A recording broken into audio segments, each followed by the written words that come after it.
KFMA.com. You want it? You got it. Reality radio done right. No nonsense, real and raw, just like you like it. He's corrupt, he's inexperienced, and he lies. Broadcasting from a broom closet in the Arizona Lotus Studios, it's Beef Vegan Presents.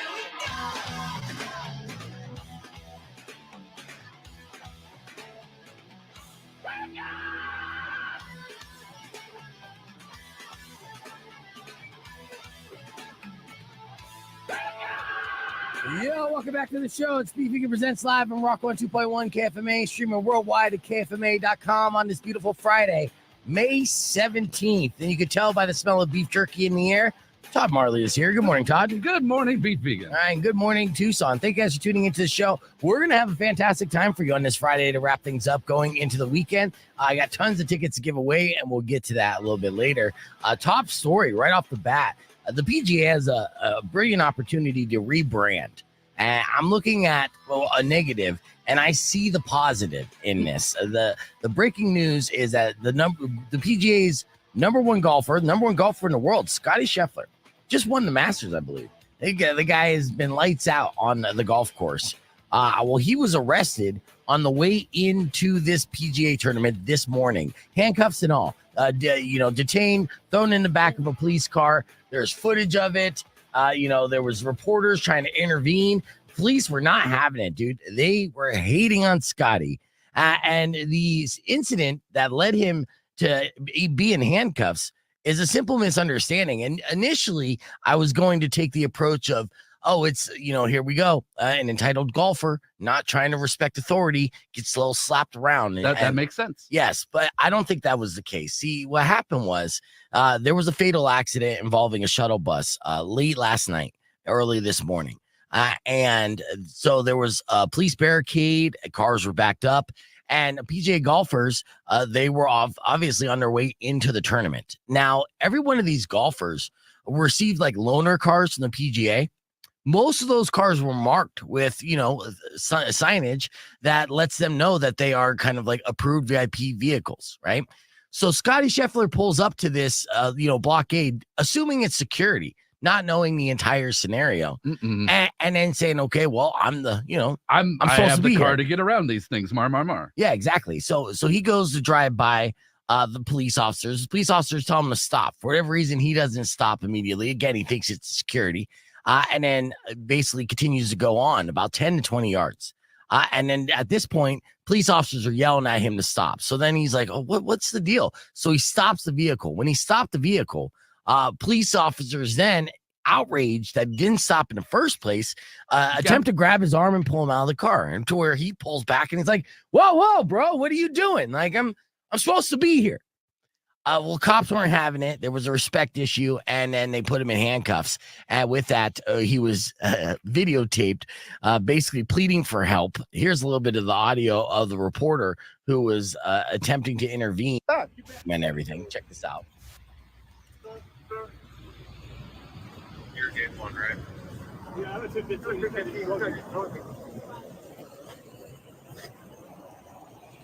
We got the interesting bits. Guys, what do we tell you? I'm staying back. Here's the thing. Right now, he's going to jail.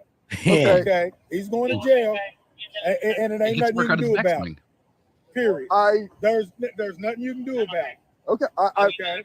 Now, do you have? First, I'm media. I'm a reporter. Okay. So that's all. That's fine. I just want to make sure that's okay. But you need to step back over here now. No problem. There you go. It's like right now he's going to jail. There's nothing you could do about it.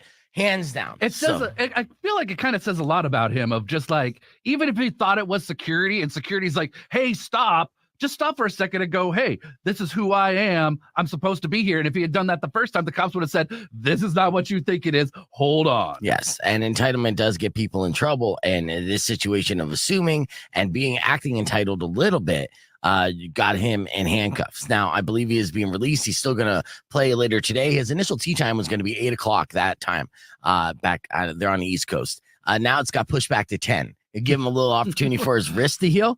But again, I look at it as a silver opportunity. Now, the PGA, their perception is that it's a bunch of soft, rich white dudes, right? Well, now you could gangstify the PGA. Yeah, you can almost get as hardcore as hockey. Like these golfers, they're escaped convicts on the course. Those clubs could be perceived as like a weapon that could be used against you. So, the danger element of golfers, the number one golfer in the world coming out to like Gangster's Paradise or something, mean mugging the crowd, like that's an appeal. That's a selling point. So, the last like gangster we had in the PGA was kind of like Tiger Woods when he was hitting rock bottom. But let's be honest, it was a lot of self-inflicted drama with Tiger. But with this, he's straight out of jail, straight onto the golf course.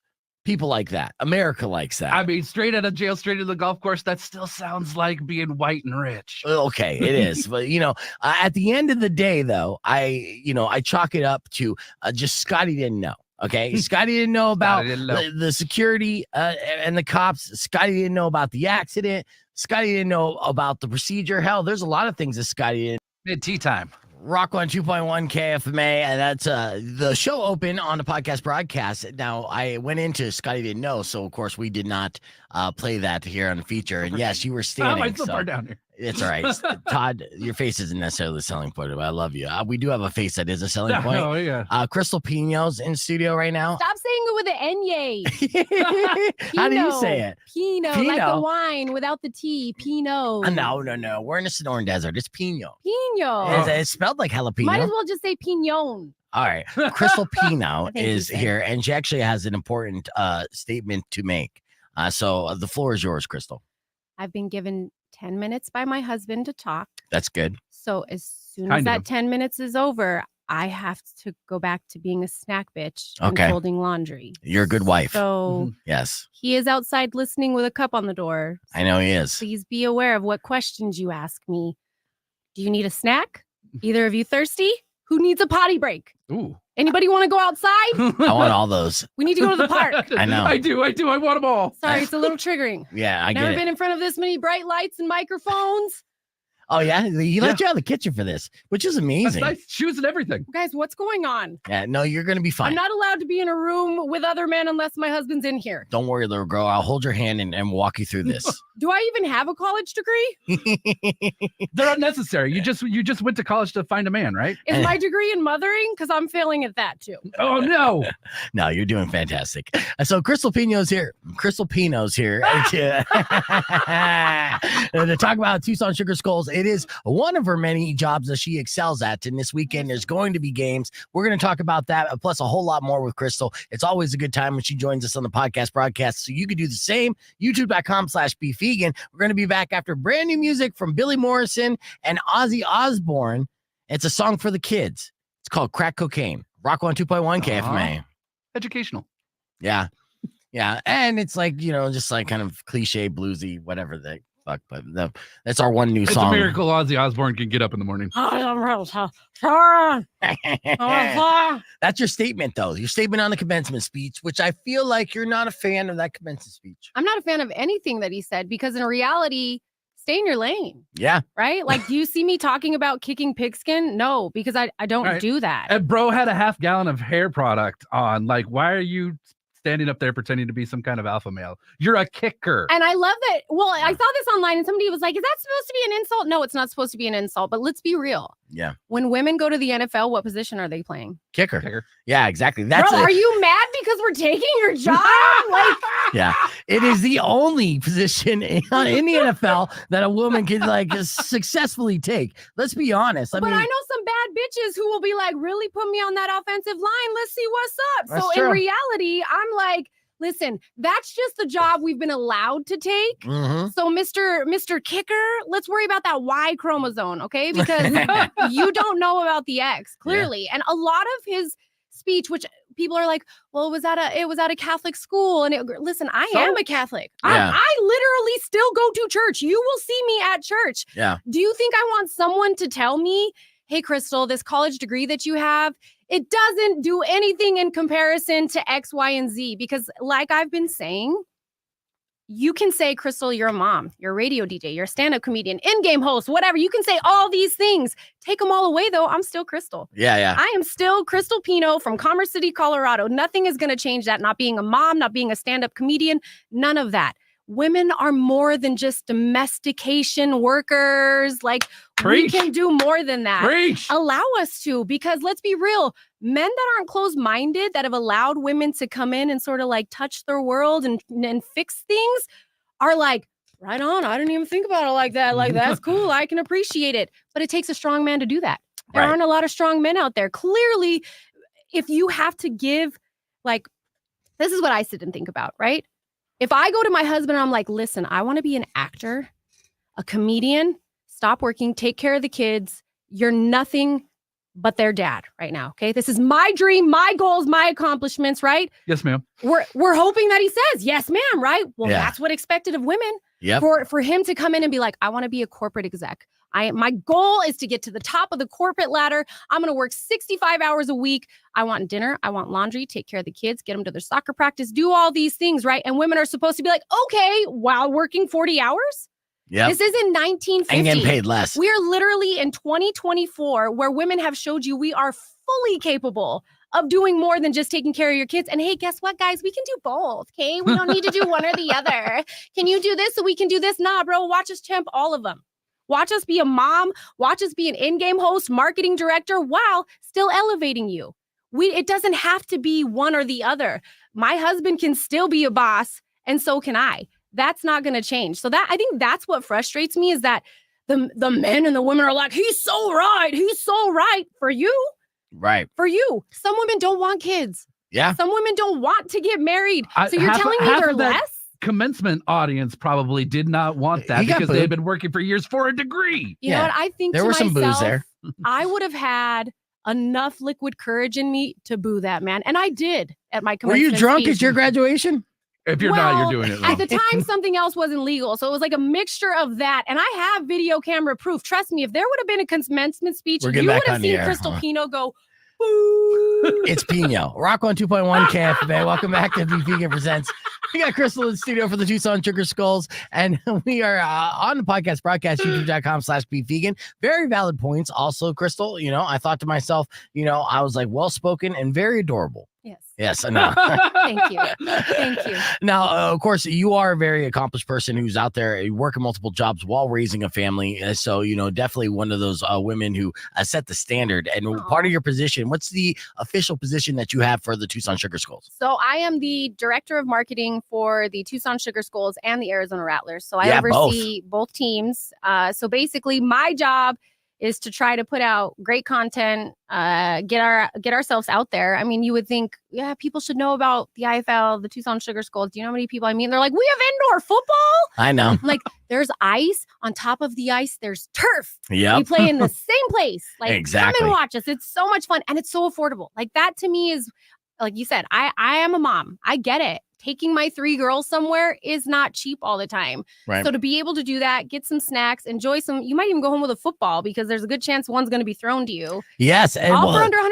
A lot of people, like, they don't know about arena football, but yeah, those footballs, when they go in the stands, those are the like keepsakes, the souvenirs, right? And a lot safer than pucks. But yeah, I mean, we work together with the Roadrunners as well. And it's always just an uphill battle to say, hey, we have this stuff in our very own backyard. So we have these entertainment options. This game is this weekend, there's going to be a game, right? Yep. And there's always like a fun theme. So what's a theme going on this weekend for the Tucson Sugar Skulls? We've got Military Appreciation Night this weekend, and then it's also Youth Jersey Night. So anybody 14 and under, first 1,000 kids 14 and under, you're going to score a Youth Sugar Skulls jersey from O'Reilly Chevrolet. So we've got 2 of those things going on. We're taking on our former coach.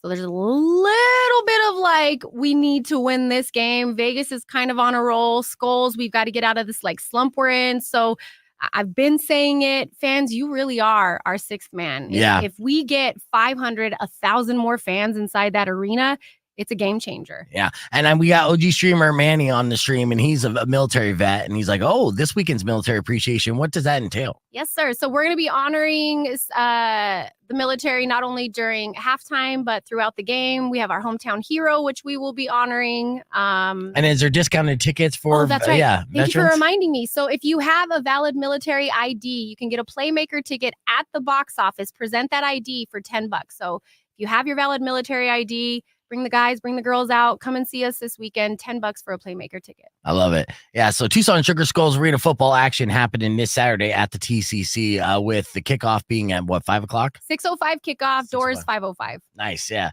See, it's always fun. And, on the podcast broadcast stream, we're going to pull up some of the social media that you guys have been doing because you have been very fun and active with the players and getting the personality out. And a lot of these guys, they're like our hometown heroes. A lot of them that made the team tried out. They locally live here. So this is really a Tucson team, facing off and playing against the world. Yeah. So it's a great way to come out and celebrate and enjoy like high energy, fast paced football action while like literally rooting for the home team. And while you're doom scrolling today, okay, because I know we're all going to be doom scrolling, stop doom scrolling and go follow the page at Tucson Sugar Skulls. What are we doom scrolling though? It's Scottie Watch. We're on a Scottie Watch. What isn't there today to doom scroll? Well, no, what else is doom scrolling?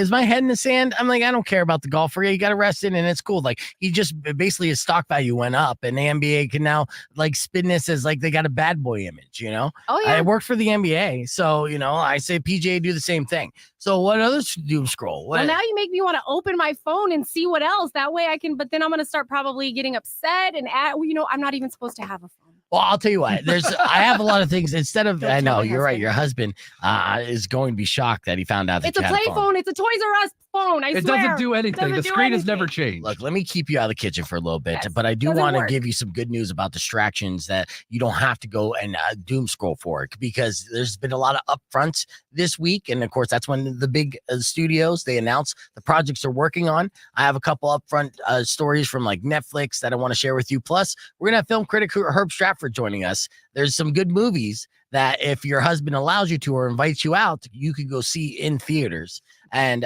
we're going to talk with Herb about that as well. So all that and more. But you can join us on the podcast broadcast stream. We got some viral videos plus some Sugar Skulls content that we got to share with you. So join us, youtube.com/bevegan on our Facebook page or keep it right here because we got music on the way from Green Dam. Rock 102.1 KFMA. Very nice. I know there's some people out there that like believe you when you say that too. What's a movie? Is that Bluey? Yeah. Is that what Bluey is? Bluey is. Bluey yeah, no, movie? that's when you watch 3 Blueys back to back. Is it the Coco Melon? Is it? I think Bluey was trending. What is Bluey though? It's an animated show. It's actually a really good show. Does one of your daughters watch it? They did when they were younger. Now they're a little bit older. Okay, so they're out of the like Bluey phase. My 10-year-old is still like, we saw a Bluey shirt. She's like, Mom, can I get a Bluey shirt? I was like, what? Yeah. I just have had it in my size.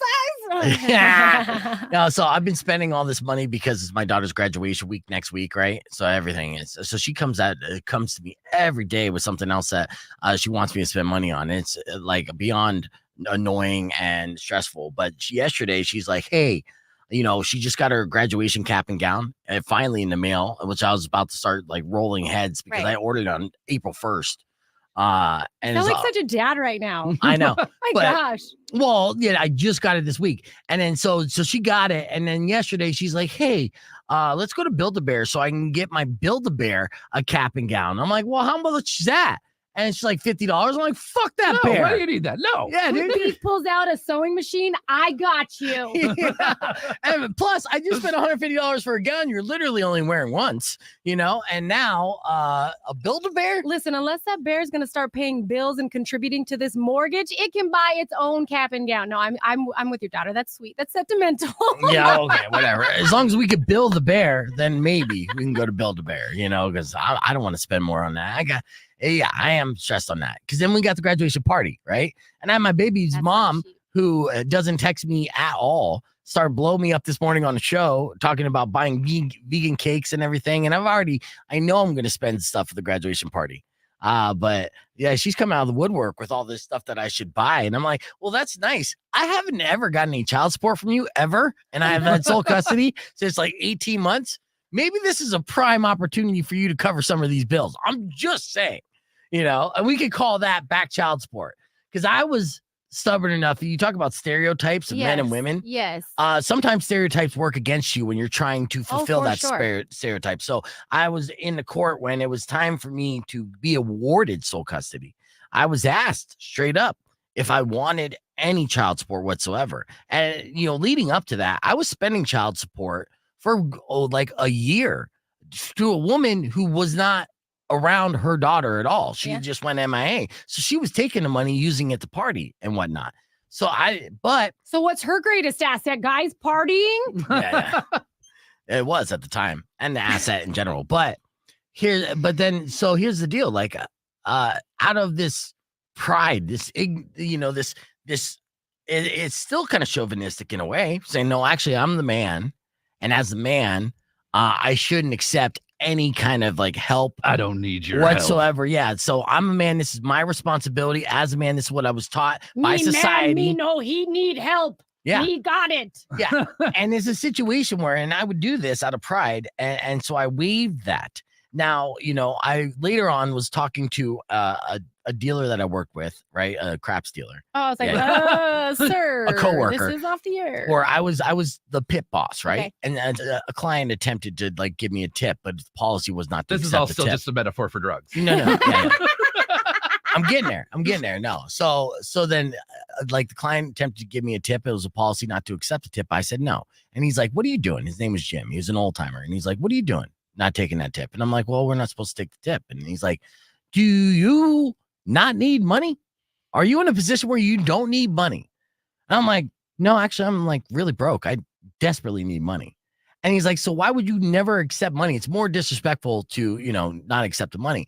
But the long story short, again, in situations, I've been so prideful to not accept anything that's like considered free money.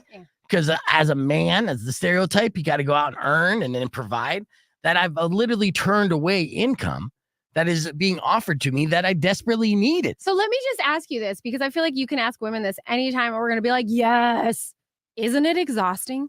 Isn't it exhausting to living up to these like archaic roles that you're supposed to live? Yeah. Because in reality, you said, it's a stereotype, right? Men aren't hands-on great dads. Yeah, it's a stereotype. So when you do see a dad being a great dad, you are like, oh my gosh, even bare minimum is wonderful. And that's what I get. I do get the flip side of that, the compliments of being a bare minimum dad, where I'm just around and my daughter's like, I guess I do. I know, I'm not calling you that, but that's not what I was saying. No. The bar was so low. I've been called. But do you know what I mean? Yes, dude. I've been called a great dad for literally what I'm like. I don't think I'm even that great of a dad. Yeah, I'm just showing up and doing the job. Yeah. I'm providing a roof over my shoulder. I'm trying, but at the same time, I'm distracted. I'm not like the best. I know I've seen dads where I'm like, are though, right. Like none of us are. Is your daughter loved? Yes. You know what I mean? Like she would call me a great dad. This is where my frustration with co-parenting is. Okay. When there's animosity and there's beef, y'all are forgetting about the one person that this is about, the child. Okay. Yeah. Get off your high horse. This kid needs a happy, healthy life. Sorry you couldn't make it work, but like, let's not ruin their childhood. They only have one. That's true. So for me, it's the ones who I'm going to make this decision for myself. Oh, for yourself? Maybe think about the child that you created and brought into this world. Right. And so I hate that. When you see healthy co-parenting, it's two parents who've come together to say, we love this kid. Yeah. Forget our beef, our history. Like, let's make their life dope. That rarely happens, though, unfortunately. Oh, Justin, don't be afraid rarely. to squeeze in there. Squeeze in there. We got Justin Spears joining us as well, which is going to be fun. And then we're going to have Herb Stratford join us on the podcast broadcast as well. So a little bit over. Yep. So Herb is coming by in studio too? No. He's going to be popping in on the stream. So in place we have room. We're out of seats. Yeah, we had I had to reschedule him yesterday because we had Upsaw. Do I need to give my seat up for a man? No. I can give my seat up for a man. I mean, would you just stand, please? Do I need to? Yeah. I could give. My husband, I think, is calling me anyways. Wouldn't it be a fantastic podcast if I was like hosting a podcast where you were right behind me just making sandwiches? Wouldn't that be fantastic? A visual aspect of it. I feel like and I've we seen get sandwiches. that somewhere in like the 90s. What was that? Where it was like women jumping on trampolines. The Man Show. Yeah. Look, at the time, it was a very appreciated show. You know People what's tried crazy? to like cancel it in retrospect. And you know what's crazy is that it was accepted to do a show like that, right? Everybody was kind of like, ha ha ha, woo, Man Show, yeah. was sexualizing women. Like, let women do that to men. Talk about feelings being hurt. No, they would do that at the same time. Oh, men's feelings would be hurt because guess what? Those visions of those women we've seen, that's been thrown in our lives, our faces, our entire lives. I've seen skinny models like that my whole life. Dudes have dudes come out all the time, swole, just bench pressing them, feeding them grapes. Like eventually you're gonna be like, damn. Well, and I think those men are also gonna have the problem is they know how they would treat those women, and they're like, wait, I don't want to be. Why would you do that to me? Yeah. You mean you guys treat women like equals? You know, honestly, I'm disagreeing with this because I do know, like in that, Herb left. He was there. I was going to get him in. Yeah. Because he came from a time and era where everything was wildly accepted. But no, I mean, they slept in separate beds turn your mic on there, Herb. You know what I mean? Like for me, it's like, if we really think that was the greatest time to be alive when your parents weren't even sleeping in the same bed, right? Like, okay. No, but I will say during the time of like Man Show and stuff like that, it was still like the 90s and the aughts. It was a raunchy period. And there were counterparts that just weren't as popular that would kind of do the same thing. It just, you know, so I just think we can have so much more fun and be so much more creative without sexualizing women. Like, I'm all for a beautiful woman. Don't get me wrong. Trust me. Yes. Woohoo. You got it. Flaunt it. Yeah. But like when I look back at shows like that, I'm like, y'all really were out of ideas, huh? No. So Herb, what was your favorite show that sexualized women? He's like Mickey Mouse Club, or you know, I don't know. He hates answering these questions. Wow, man, tough room. Jeez. No, we're talking arena football too, and a bunch of other stuff. And up front, of course, Justice Beers. You know, Krystal Pino. He's like, now I do. Can you have her get up? Let's see. We got a WAP argument as well. You know, like a raunchy period. Have you heard WAP? So yeah, women have had opportunities to be raunchy as well. And wings and pizza. Wings and pizza are delicious. Okay. Wings and pizza. Wings and pizza. I like my wings and pizza, you know, sloppy and spicy. All right, so Herb, welcome to the show. I'm so sorry, Herb. I promise. I'm yeah. It's all good. Yes. Good. So we're going to be talking. I want to talk about some upfront news, right? Because you know all these studios have been doing upfronts, and of course, we have movie releases. We're kind of kicking off the summer movie season. It's the first year in like 10, 11 years that summer blockbuster season hasn't been kicked off with a Marvel movie. Which that's kind of, you know, a good turning of the tide. I guess. Are you not a Marvel fan? It's over with. I haven't been a Marvel fan of the last 7-8 projects, but I was all about it. Yeah, I swear. Well, we'll talk about this. Rock 102.1 KFMA. Welcome back. Beef Vegan Presents. Got a full house on this Friday. Herb Stratford's joining us via satellite from his movie den. And we're talking about we're going to talk about some studio upfronts because this week has all been news about what's going to be coming out to different streaming platforms. They're the ones kind of leading the charge as far as creating, greenlighting, budgeting, and making stuff for people to be excited about, and a lot of sequels. But I was mentioning how this movie season in theaters was the first in like 11 years that wasn't kicked off by a big Marvel movie. Usually like Cinco de Mayo would be like, you know, Guardians of the Galaxy or something like that, which basically signifies, hey, it's the beginning of the summer movie season, blockbuster time, get out your popcorn and get ready to watch some mind-numbing action, right? But that didn't happen this year. Marvel kind of corrected course, and their last 5-6 projects in theaters, movies that they released in theaters were kind of failures in their mind, right? Herb, so what kicked off the movie season this year?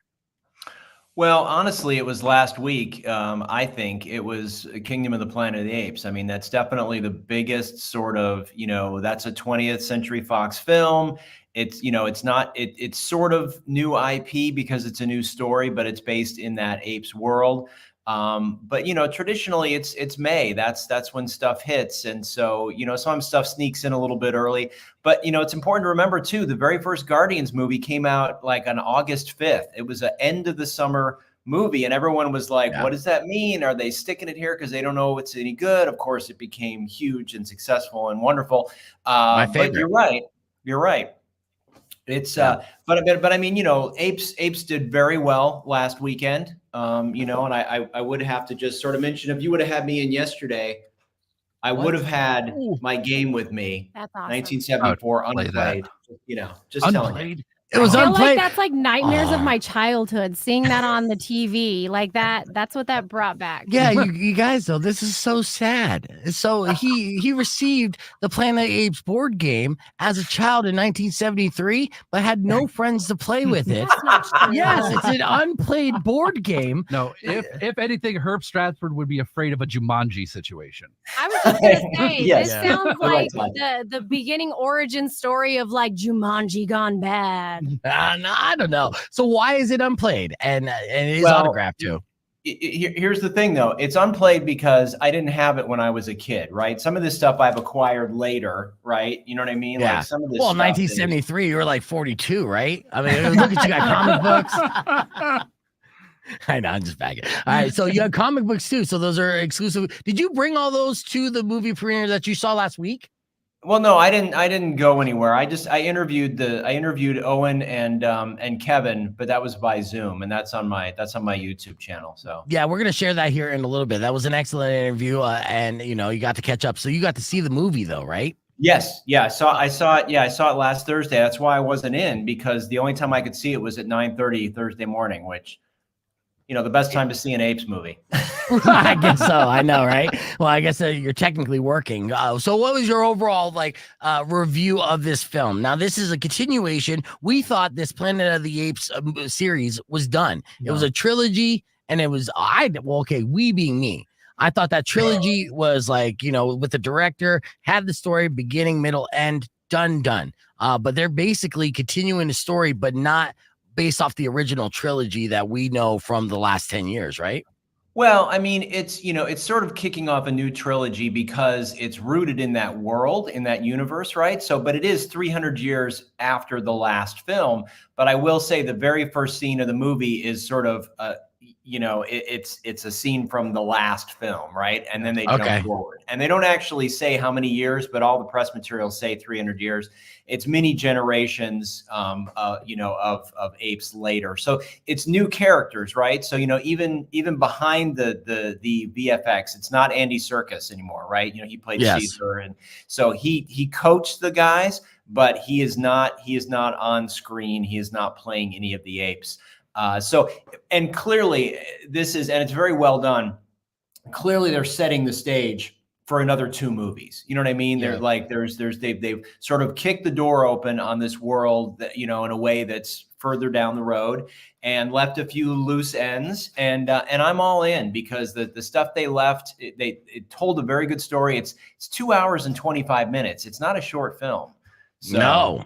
Wow. Yeah. It's so bring a hemorrhoid pillow with you if you're going to go see it in the theaters. Now, that's a long time to sit in one seat. You don't I have wouldn't that. know, because I'm a woman and I'm not allowed to be out that long. That's true. That is true. Yeah. I will say this movie, though, I don't know if it's because I've been in the house so long, but are they starting to look more human? Like Caesar, like Lil Bay, I'm just saying. And I know other women out there see these little things and are wondering, why are we making me feel some kind of way? This is supposed to be Planet of the Apes. But then again, I go back to I've been in the house for so long, and I'm just a snack bitch. So this is why your husband doesn't allow you out of the house. Seriously. Then you start crushing on apes, dude. I'm like, seriously, what is happening? And I'm also wondering, do the women in Planet of the Apes stay home too?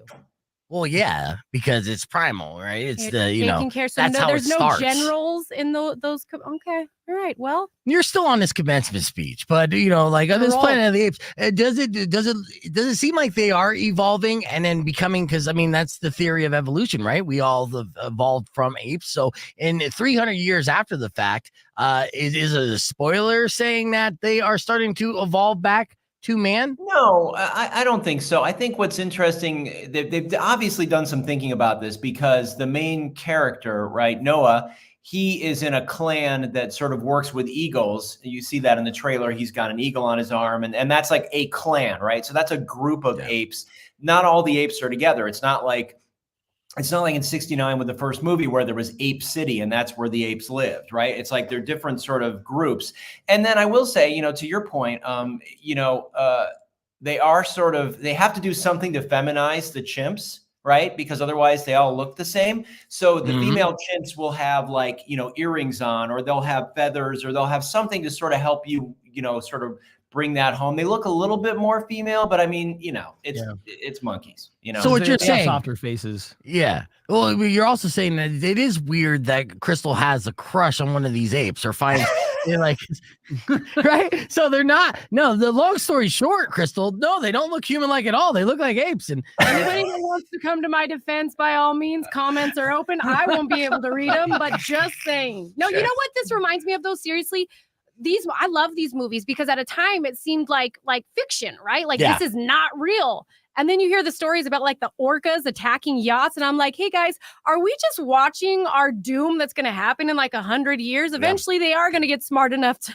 No, on top of that, not even just the orcas. There are stories all over the world, and usually like, Eastern Asia and stuff, of monkeys, getting more and more intelligent, attacking humans, Look guarding what off elephants things. do. Like at some point, humans, we have to recognize we're the problem.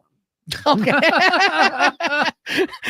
got a soapbox moment going all morning long here. I love it. I'm here for it. Yes, I know. For it. All right. Well, let's talk about these upfronts real quick, and then we'll continue the conversation here on the podcast broadcast. There we'll see a clip of Herb's interview with stars from War of the Planet of the Apes, but Max and Netflix both had their upfronts. Max is pretty much still just dipping their toes in the sequel, what has worked for us in the past kind of market. And they announced it's Max, it's Netflix, and then we should mention Prime, because it was interesting that with Prime we got the announcement of a second season of the Lord of the Rings series, the Rings of Power. Yes, which was there was a lot of concern that it was on the fence because it was a little bit dense, a little bit slow moving. I mean, I liked it, but it took you a while to get into it. But with the announcement of the other, the Hunt for Gollum or whatever the new Lord of the Rings live action film is, and you've got some animated live Lord of the Rings stuff coming out. So that was a big sort of announcement. But also they spent $1 billion getting the rights, and so I can't imagine they were going to abandon that. But that, and then the second season of Fallout, no surprise, that got announced. So some good IP coming back. Yeah, well, I was surprised about the Lord of the Rings as well, because that was a flop by all measurements. But they did invest so much. And not by the premise being the same, but like if I remember watching that first movie, it did take a while because not everybody reads the books, right? So they have to kind of tell that story for those that don't. Yeah, the director's cut too. I mean, you have to like literally invest, and you're like, okay, this is what I'm going to keep my eyes open for 4 hours just staring at. So yeah, and with the Gollum project, Andy Serkis going back, playing Gollum, doing a live action Gollum. Terrible idea. Yeah, it's like, how much do we need to go back on this IP here for the next 20 years? But when they announced that, HBO announced that the Last of Us is returning. Dune Prophecy is a series that they're going to continue the Dune. And then they also announced another spinoff for Game of Thrones called Night of the Seven Kingdoms. So, that's pretty much Max being like, hey, we ran out of new ideas, so let's return to some of the stuff that's worked. Go back to incest, guys. Incest and dragons. Yeah. Let's bring that back. Now, the theme today was golf, talking about, Scottie. Oh, boy. Yeah. I saw Scottie the headline. Watch. Tell me what happened, because I was scrolling and saw it. What happened? I'll catch you up here right after this. But speaking of golf, Will Ferrell plays a fictional legend in a game and a comedy called Golf, also starring Rami Youssef. What do you know about this, Herb? So just that it's something that's been rumored for a long time, and they're finally talking about it publicly. I mean, everything you think about with Will Ferrell, he's had such success in that sports arena. Even if you didn't love the basketball film, it was funny. Semi-pro. It's classic. So, it's gonna be good. The other thing I thought that was interesting is, didn't we hear something about a sequel to Happy Gilmore or something? Or yes. Adam Speaking Sandler of golf, too? yeah, Netflix confirmed that as well. The Happy Gilmore 2 is coming, but they did not announce any details like casting or release date. But if you want a spoiler on casting, pretty much all of Adam Sandler's friends and whoever was in the first Happy Gilmore. Guarantee who's still alive, so no Bob Marley. So it'll be a Happy Madison production, though. So it's still, that I'm kind of excited for that. Yeah, this should be good. I mean, and honestly, Sandberg's been doing good stuff on Netflix. There's been a couple misses, but overall, It's been pretty solid stuff. Scottie Scheffler's incident is the beginning to Happy Gilmore too. This should be. It should be, right? Yeah. You see Adam like in the bushes just going, tee. This is all great footage, just pranking him. And speaking of Netflix, they made another big announcement as eventually we're just going to only have to have Netflix. They announced that they will also be the home of the NFL's Christmas Day games for the next 3 years. Now, someone did the math on this to watch all the NFL games throughout the season. Did you see this, Justin Spears? What? It would cost somebody about $1,127 to get the NFL package, the basic cable, Amazon Prime, everywhere that you would see NFL games, you would have to get all these services combined. It would cost over $1,000. Circle of life. We cut the cables, right? We're all streaming. Hey, we're saving money. We don't have cable anymore. And now it all comes back. Yeah, times 10. Sure makes that hole in the wall bar look real appetizing for games. Yeah. That is good news for like bars, bad news for the business owners who have to spend all that money, but good news for the consumers. All right, we're keeping the conversation moving. Hold on. I just want to say real quick. What's interesting too is Netflix has said it's costing them $75 million per game. Per game? Wow. Per game. Yeah. That's nothing. That's a drop in the bucket. We're keeping the conversation moving on the podcast broadcast. More after this. It's Rock 102.1. That's where you at, Blockbuster? Clear. Yeah, no shit, right? So yeah, $75 million per game. It seems like a big number for normies, but not for Netflix and especially NFL. And when you consider, it's going to be streamed, but they're going to be selling advertisement on that game. So they're making money just based off the advertisement alone. Yeah. And then of course, I didn't even think about that because I automatically assume Netflix is just ad free. I'm still in that mentality. Nope. Not when it comes to live sports. Not live sports. It's got to be the actual NFL broadcast. So whatever the NFL broadcast is, they will be required to play. So whatever commercials the NFL has, and then Netflix can sign their own commercials on top of that. So we may have longer commercial breaks because of this. Yeah, potentially. And then the whole reason why we're streaming is not to watch commercials. But the reality is, marketing makes the world go round. It is our jobs. Right. And so, I'm the hardest thing to do in a digital age. Can I just say that? Because if you look at football back in the day or any sport back in the day, you knew how to reach the consumers. They didn't have 75 things at their fingertips to access, right? Right. Now they do. And now you still have to be like, look, we're still fun over here. I promise. Come look at us. Right. So I think it's hard to market in this age because people have options. Like we just said, there's thousands of dollars on it. Now, because of all those options, we're in an age where if you potentially show that commercial, that's just a reason for somebody to go click and turn it right off and go to the next thing because they have 75 options in front of them. Hey, can I just do a little plug for us here? Radio's free. Yes. Absolutely. FYI, no subscription. Did your husband allow it? Did your husband okay? Wait a minute. Here's the kicker, Krystal. We're not. Don't you dare say here's the kicker. Okay. Is that a thing? You can't say that. Wow, beef. Wow, today of all days. We are not. I'm too woke for that. You're right. Okay, he was a kicker. I get it. Okay. Well, here's the thing though. We're not on radio right now. We're just on the stream. So yes, radio is free, but we're not on the FM side. So radio listeners aren't hearing Your that. stream is free though, right? If you're watching this stream, just know that's true. Radio, it's free. It's free on X. It's free, which a lot of people are watching on X right now. And thank you for checking us out even for the first time. And also on YouTube, where you can subscribe, youtube.com/beefvegan. Speaking of YouTube, I do want to pull up Herb's clip. It's about a 3-minute interview he had with the stars. I love it. From War of the Planet of the Apes, right? No, Kingdom of the Planet of the Apes. Whatever, dude. Shout out to Noah. Great movie. Did you watch it? I've seen it. It's a great movie. I love it. The story, the characters, I love every single second of it. Okay. Well, that's good. Not everyone also agrees with you on this. I mean, on the stream, we've had 10 did not like it. And he said, wait till it comes out to Max. So that was his opinion. But what did you like about it? Another theme that, it can kind of be applied to everyday life is, the one village of the apes that they go through and raid everybody. And they're saying, oh, for Caesar. But over time, what Caesar really wanted for apes got lost. And what Caesar really wanted wasn't actually happening. So Caesar, in a lot of ways, kind of like this religious figure for the apes. And yes. And okay. Well, that makes sense though. Yeah. Because of just the legacy that Caesar had in the previous films. But what he wanted isn't actually happening. Of course not. That's just how it works out in life. Caesar wanted apes and humans to coexist. Yeah. And these apes are like, no. Apes need to control the world. This is what Caesar thinks wanted. we're fine too. We know Caesar, we're fine too. Yeah. This is story of life. It's cyclical. Why does everything have to be a trilogy? I'm thinking about this. Like, can some studio announce like a quadrology? What do you call it? A quadrology. A quadrology. Is that really? what it's called? Yeah. The Aliens quadrology. I bought the DVD box set a long time ago.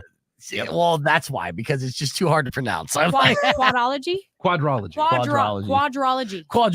God bless you. All right, how about in fives? What is a five? A cycle of five? A pointless, because you shouldn't go that far. Yeah. It's a series at that point.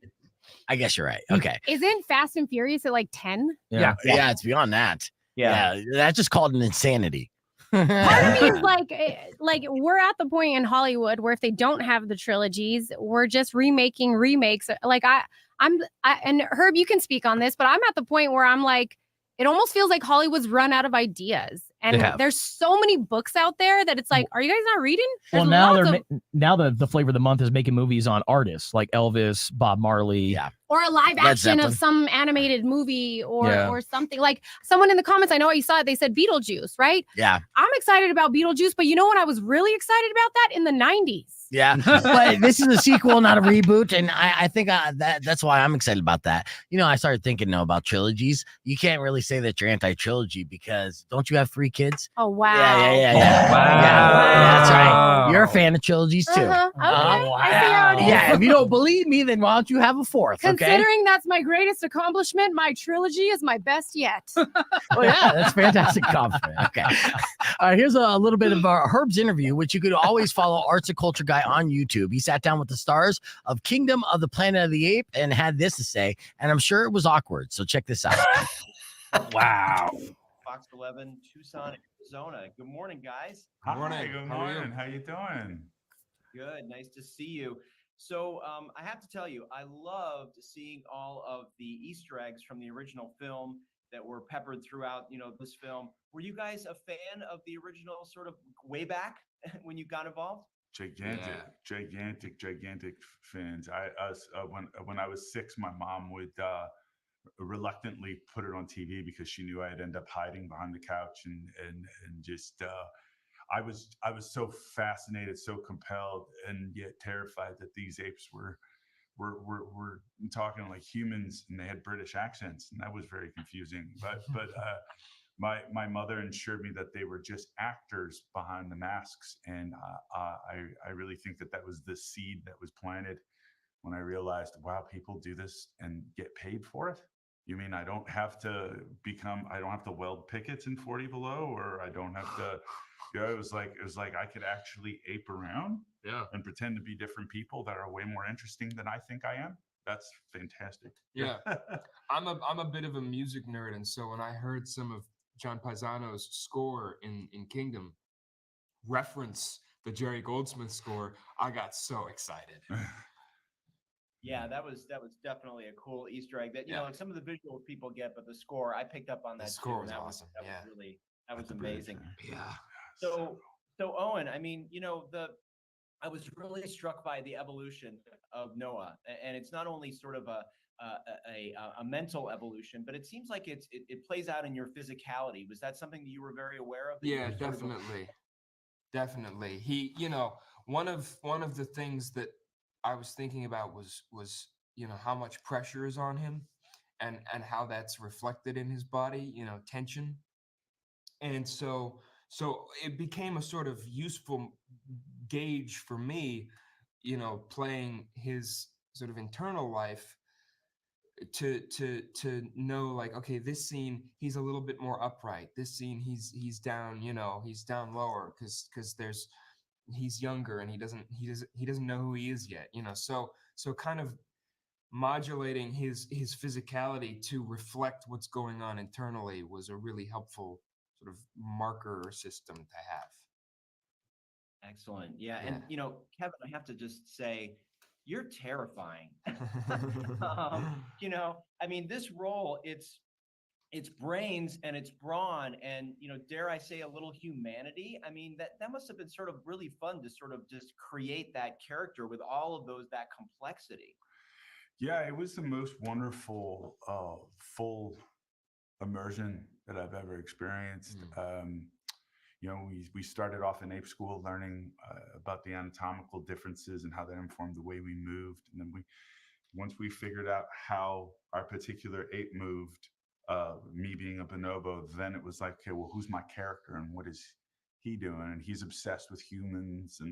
And so he's been studying, you know, Homo sapiens since their inception on the planet Earth. And so he knows what we're capable of. He knows of our successes and failures, and he thinks that he can do better. So it was a really great mix of so many different things that came together to create. I mean, that's what the police will call it. But he drove past the police officer too close for their comfort. Oh, sorry, I mean to interrupt mid-sentence, but there you go. To watch the rest of that, subscribe, Arts and Culture Guy. Oh, I can still hear it. Still hear it back there. Okay, yeah.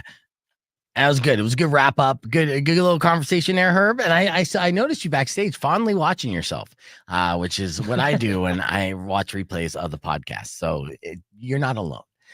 Did you fill in, Krystal, what happened with Scottie Scheffler? I was going to, and then we came back. Do it. So Scottie Scheffler was on his way to the PGA Championship for round 2 earlier this morning in Louisville, Kentucky. There was tragically a fatal car accident near the golf tournament, and Scottie was trying to get around it, and they were instructing him to go a certain way. He decided to go another way to get to the entrance. Police officers did not like that. They went over, yelled at Scottie, get out of the car, placed him under arrest, and said, "You're going to jail," and then took him to jail. Wow. And it's crazy. He just won his Masters, his second one. He won the RBC Heritage Open, and that trophy is like a plaid jacket. So I'm like, dude, in like just a couple of months, he got a green jacket, a plaid jacket, and an orange jumpsuit. Yeah. Rockwell 2.1 KFMA. That's Justin Spears dropping zingers. That's a hilarious joke about Scottie Scheffler. Scheffler. Yeah, I'm a big golf fan. The internet doesn't hold back too. Of course, there is a mugshot that you could see. So he just lumped in with some other golf greats that have been arrested. You got yourself here, Tiger Woods, of course, his infamous mugshot. John Daly, of course, is in there. There's Scottie's there, and then Shooter McGavin. Not Shooter. That's just one of the many golf bad boys added legendarily. If you like, Scottie's been trending on Twitter all morning long, and it's really just because the entire internet's been roasting this entire situation, which again was just a misunderstanding. And I was going to go in and talk about entitlement, but then when I read exactly what happened, I'm like, no, this is like 100%. He just thought he could just go through security. You know what it reminds me of? It reminds me of the moms at pickup line. Like, yeah, y'all just think you can jump right in front of everybody. Oh, that's a right turn. Let me go left. That's like reading that story. I was like, oh, you're a pickup line mom, huh? Yeah. Okay. I gotta get there before anybody else. You know who's loving this? The Chiefs kicker, because all of a sudden he's not in the spotlight right now. Yes. He'll be back though. Yeah. Yes, he'll be back. I thought you were gonna say who. This reminds me of me when I go to the TCC and I park backstage. I follow rules, okay? Yeah. Because I have Not this to. guy. I follow rules because I'm told to. I wave by security. I'm in the loading dock, right? That's where I park. This is a dude that literally, don't even get me started. I literally joined the Roadrunners crew and I was like, yo, this is beef show. It's beef show. We just rolling with it. While it lasts, So speculation is they will return for next season, but there was a debate just talking about the future of it, and if the Roadrunners aren't going to be associated with the Coyotes anymore, or whatever Utah's calling them, and they're not because it's two different ownerships, right? Then that's going to obviously take away from the quality of players that we're receiving because they're not necessarily going to be a feeder team, right? So really. If there's one swan song left, it's going to be next season. And then after that, who knows? And that's unfortunate news for hockey fans. But of course, fingers crossed that we keep professional hockey here in this region, especially just for other youth organizations and other ice. So kids can go out there, learn the game and play. I just feel bad for the community. Like how many more times are we going to punch Tucson fans? Right? I know. Like all of these sports things that we have, I'm not from here. I came to spring training in Tucson. I know you're wearing a Nuggets sweater just to show off and flex. Let's go. Yeah, you like that game last night? No, fantastic. I don't. Hey, I'll say what Jokic said. We got our ass kicked. Yes, we did. But okay, circling back, like things constantly get taken from this community, and the fans have shown that they'll rally behind teams. So that's what makes me sad, is that the community has these wonderful things that we get. We latch onto them, we love them, and then they're like, "Hey, we might go somewhere else now." And we're like, that sucks. I know. You're right. You're not wrong in that for sure. I actually got introduced to you through the Roadrunners. The first time I ever discovered beef vegan was because of the Tucson Roadrunners. I don't even remember that. I was way too big to even recall you. Did you ask for an autograph? No. Damn. No, I just went to my first ever Roadrunners game. It was like, yeah, there's a beef vegan. Wow. I'm like, beef vegan, huh? Interesting name. And then I wonder if I'm gonna work with this guy. Well, you have one of the best memories I've ever come across, so that doesn't surprise me that you remember. But one of my fondest pictures is when you got a Roadrunners jersey and with your name on the back of it, and we went against the glass and had our back-to-back shots. Yeah, like a bromance, guys. Total You want bromance. us to leave? We I can love leave. this kid. No, I want you to watch. Speaking of watching, Herb Stratford, what's coming out this weekend that we could be excited about watching? You know, it's a bunch of streaming, to be honest with you. So if you watch the first season of Outer Range on Prime, which is a really great mashup of sort of modern Western and sort of science fiction-y stuff with Josh Brolin, second season is dropping on Prime. That's worth your time. But if you haven't seen it, you got a lot of catch up to do. And then there's a really great documentary on Netflix about the police, very sobering documentary called Power, about the origins of the American police force as a slave sort of retrieval unit, and then sort of how we got where we are today. So really powerful piece there to see. So those are sort of the big things, along with the John Krasinski If movie, which is in theaters, which is sort of getting beat up right now because it's just, it's just okay. It's just a kid's film. That's too bad because that was like kind of the first time that John Krasinski and Steve Carell kind of reunited on a project and got to like hang out. Speaking of bromances. So, all right. So yeah, this weekend, I guess, is a good weekend for you to go out, enjoy yourself some live, sports entertainment. The Tucson Sugar Skulls, of course, got a game on Saturday. It's Military Appreciation Night. And if you have an active military ID, that means $10 tickets. If you have kids 14 or under, if you're the first 1,000 through the door, you're going to get yourself a youth jersey. And for more information on that, Krystal, what do we say? Go to TucsonSugarSkulls.com. Excellent. Unfortunately, that's all the time we have for today, but fantastic crew. I had a great time on this Friday. Am I allowed to leave now? No, you're not. Todd, Marlie, thank you for joining me. Justin Spears, as always. Sir. Herb Stratford, thank you so much. And Krystal, fantastic job. You may leave now. No. She has to clean up first. Yeah. Don't forget to make a sandwich. All right. Who's hungry? Yeah. Don't forget thank you guys for listening. Subscribe, youtube.com/beefvegan. Enjoy your weekend. We'll be back here Monday morning with tickets to give away for Godsmack. Until then, Robin Nash giving away tickets for Falling in Reverse. Drive safe, ride safe, and as always, rock local. Later. It's Friday. We got to flip out the door. So catchphrase. Okay, Babuski, goodbye. I say Babuski. I got the Babuski out of the way. It's done. It's Friday. I'll let you go. Knock out all your teeth. He's like, look, I wrote this book in the 20s.